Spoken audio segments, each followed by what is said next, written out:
Yeah, hi, Dr. Jason W. Morrison, Theologist, New South Wales, Australia. I'm really alarmed and concerned by the double standards of the Jehovah Witness organisation.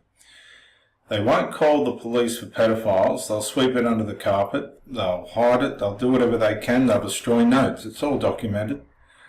They'll encourage the destruction of notes that may lead to a conviction of a child pedophile. Yet on the street in their cart ministries, the Jehovah Witnesses seem to be so biblically ignorant they won't even talk to people who approach them.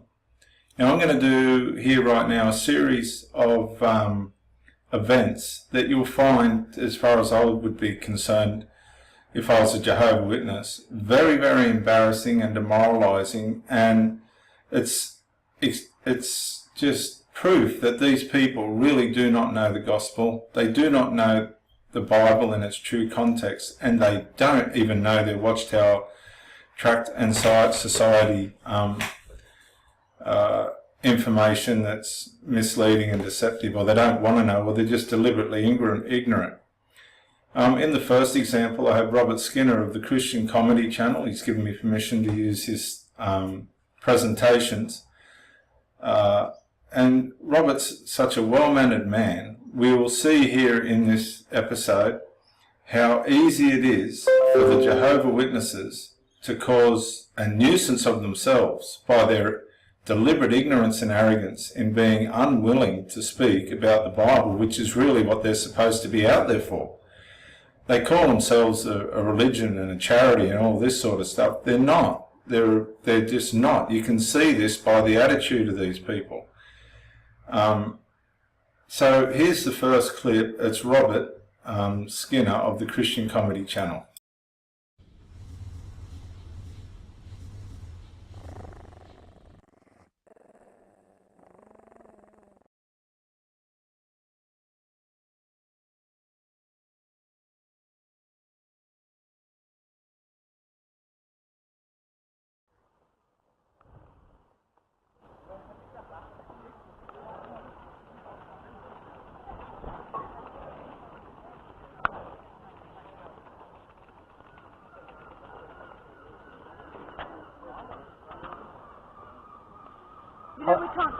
Hello, sir. I was wondering if I might ask you a question, sir, about Watchtower magazine.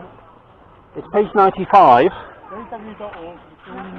Well, this is the 1st of February 1956. It's talking about teddy bear spanking teddy bears. Believe it or not, at the end of comments from friends. He's up there, look. Go and get him.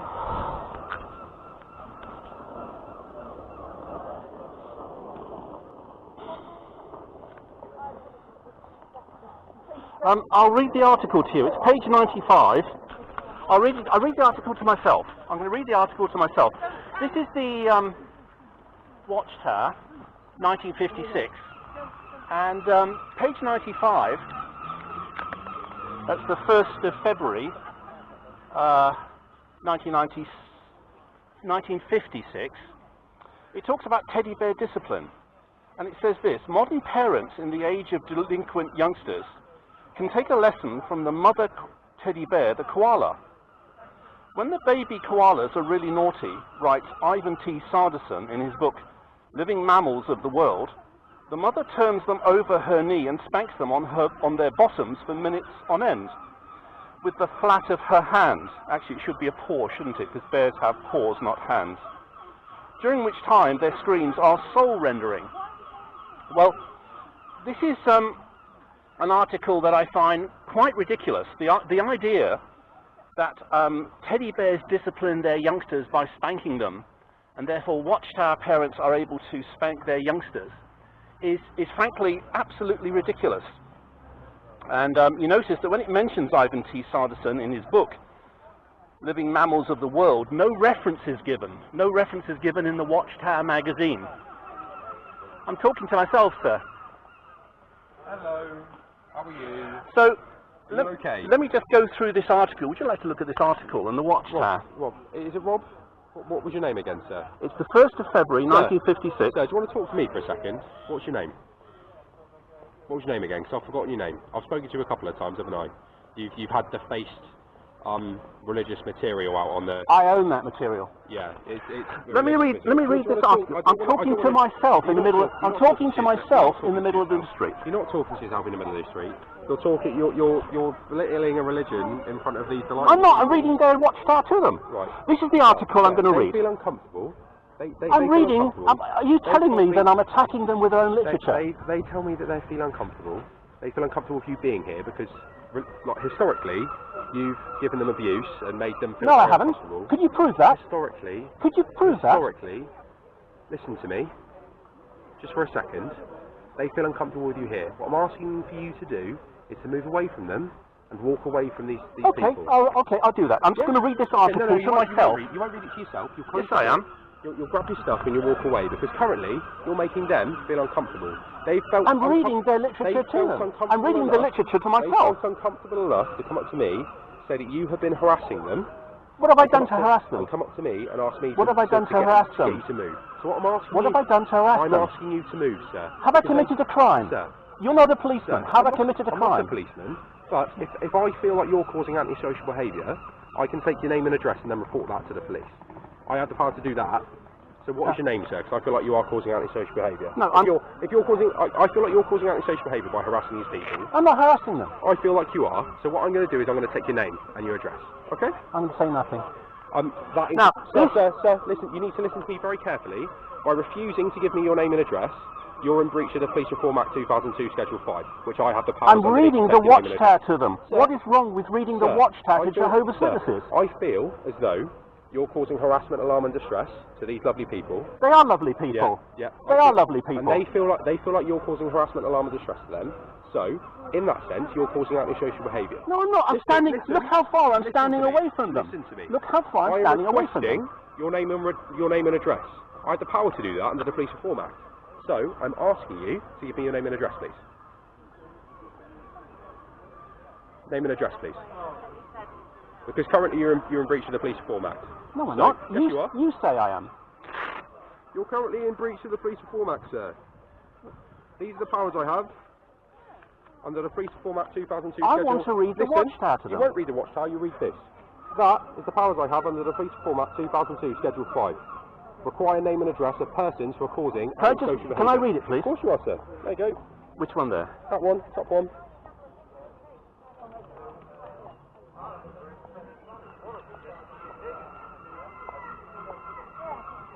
You good? No, I haven't read it yet. Okay. Take your time. I have not acted in an antisocial manner. I called him sir, and I tried to read the watchtower The way to that him. you talk to someone isn't the antisocial behaviour. The fact that you're standing here, they feel like causing harassment, alarm, or distress. How can Jehovah's Witnesses feel distressed when I'm reading the watchtower from the 1st of February 1956, page 95 to them? This is not contextual. It's how they feel. It's how Well, they shall feel. I just go then? Yes, that'd be lovely. All right. But first, you need to tell me your name and address, because otherwise you're in breach of the Police Reform Act. I have your name and address in my book somewhere. I just need to know it, because unfortunately you're causing harassment, alarm, and distress. In my view, for these people, you are causing antisocial behaviour. So for the last time, what is your name and address? Robert Skinner, S-K-Y-N-N-E-R. Thank you, Robert. Robert Skinner. Double N, yeah? Yes. Awesome. S-K-Y-N-N-E-R. I've got.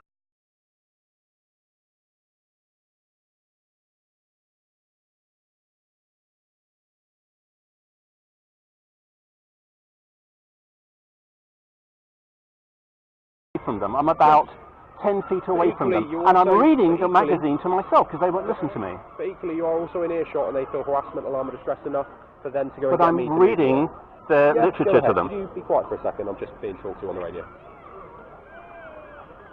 Sorry, could you say that again, mate?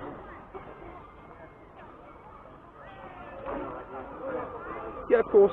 First name of Robert, second name is Skinner. Skinner is spelled Sierra, Kilo, Yankee, November, Echo, Romeo.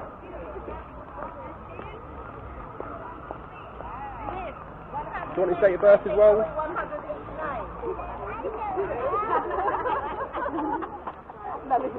Anyway, this is what I was reading. I was reading Teddy Bear Discipline. I stand over here. Page 95 of the 1st of February 1956, Teddy Bear Discipline. This is all I've read to the Jehovah's Witnesses. I can't see how this is harassment when I'm reading from their own literature. Modern parents in this age of delinquent youngsters can take a lesson from the mother teddy bear, the koala. When baby koalas are really naughty, writes Ivan T. Sanderson in his new book, Living Mammals of the World, the mother turns them over her knee and spanks them on their bottoms for minutes on end with the flat of her hand, during which time their screams are soul-rendering. I don't see how I've committed some crime by reading the Watchtower magazine of the 1st of February 1956, page 95, to the Jehovah's Witnesses. I called the gentleman sir, I was polite, and then I stood away from them. As you can see, I'm quite some way away from them, You're still in and I'm earshot, though, Robert, talking to You're still in myself. earshot, and you're still, in their view, causing harassment, alarm, and distress. Your mere presence is enough to cause them harassment, alarm, and distress because of your history of dealing with these lovely people. That is why... They are lovely people. That is why you're... They are lovely people. No, listen, you need to understand. That the reason it is harassment, alarm, and distress because they feel alarmed that you are here. But they're not following the Watchtower. Doesn't matter. They're not following their own teaching. None of that matters. They're not following their own teaching. That is not your right to tell them that. That is not your right to be here and upset them. I'm not upsetting them. I'm telling them they've got to obey the Watchtower. Excuse me, stay there for 2 seconds. Ladies and gentlemen, are you upset by your speech? Yes. Awesome. What have I done to upset you? I want to know what I've done to upset you. What does the gentleman say? Harassing. He just said harassing. He just said that he feels harassed and alarmed that you are here. But he doesn't want you here. This is the That's Watchtower. the pinnacle of harassment. All I want to do is read the Watchtower. You're causing antisocial behaviour by being here. Okay, I'll move on my way. Exactly, so move on then. Please. Okay, all the best.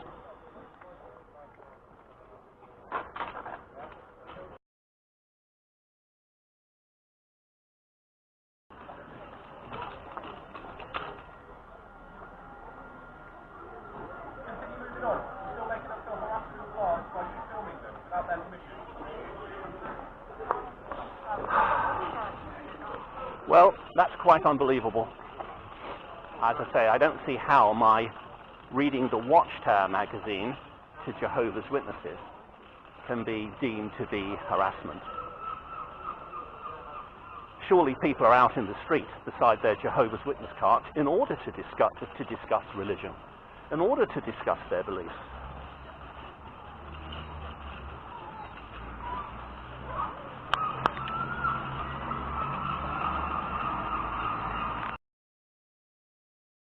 Now, I don't know about you, but I have to agree with Robert that that is one of the most distressing forms I've seen, and the Jehovah's Witnesses are absolutely notorious for this. They won't salute the flag, they won't do all this stuff with the government and all this, but as soon as it suits them, they bring the authorities. When it comes down to their own literature, they're turning to the authorities to protect them from the truth. Robert Skinner went there simply to share a simple discussion about the Watchtower teaching on koala bears smacking their young, and he was probably going to ask the Jehovah's Witnesses, is that the same application you make out of Proverbs, whatever the verses are? But my point is this: was that evangelism that the Jehovah's Witnesses were performing? If I was in a council or something like that, and I went down and I saw that, I would say the Jehovah's Witnesses are the nuisance, without any hesitation at all. Why are they out there? What are they peddling? They're not peddling intelligence. They're not peddling perseverance or patience. They're peddling something else. And really, what is it? What is it that they're trying to share? Yeah, okay, you'll say the Watchtower magazines and all this sort of thing. But who was the nuisance there, really? They're out in the community. They're putting themselves in the community in a theological level. They're out there supposed to be practicing Christianity. That is not Christianity. There was no sense there. There was no reason there. There was no willingness to discuss anything. I can't see, personally, as a professional theologist, what use those people are to the community with their cards.